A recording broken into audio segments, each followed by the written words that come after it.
Hello, this is Jim Davis. I'm a Democratic candidate running for Congress in the March 10th special election.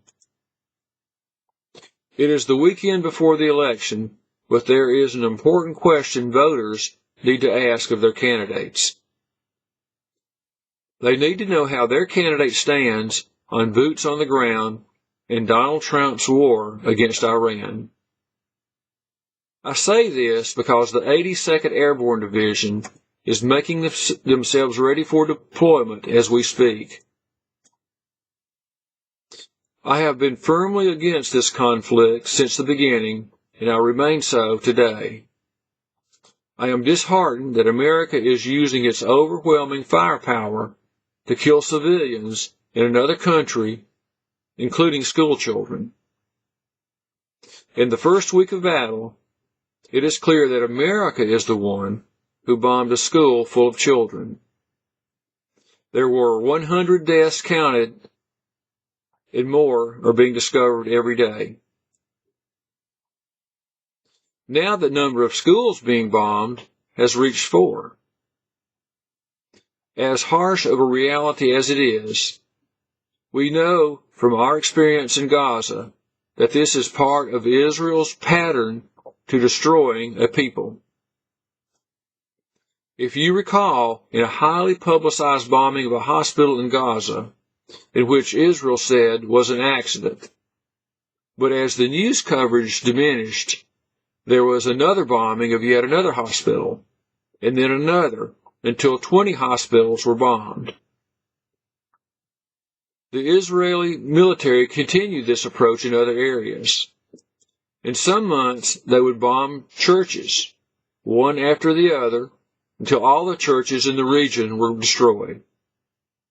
Then, for some reason, they bombed cemeteries, and bombed every cemetery in the region. Then last, according to Doctors Without Borders, they decided to embrace yourself, shoot children. Over that period, Doctors Without Borders were flooded with the dreadful killing of children. This is a harsh statement, but it is easily verified by anyone wanting to do their own research. And this is not the first time such occurrences happened. That is why I'm not for war, I'm not for Israel, and I'm not for America being entangled in an aggressive war by Israel upon all its neighbors in the region. As I have said, how you feel about this issue greatly depends on where you get your information. I understand that supporters of war, supporters of Israel, and for supporters of the president, such facts are hard to hear, hard to accept, and even hard to believe. But for those of us against war, I implore you to check with your candidate and see what their position is on this very important subject. If you are against war, I ask for your vote. I would ask you not to reward a candidate who cannot take a clear position. It is easy for candidates to say that they can make hard decisions, but when it comes time to make one, they're on the fence. Now is the time to be counted before people vote, as the 82nd Infantry readies itself to head overseas for a possible land invasion. It is not the time to reward fence-sitters. It is time to elect someone who is for peace abroad and prosperity at home.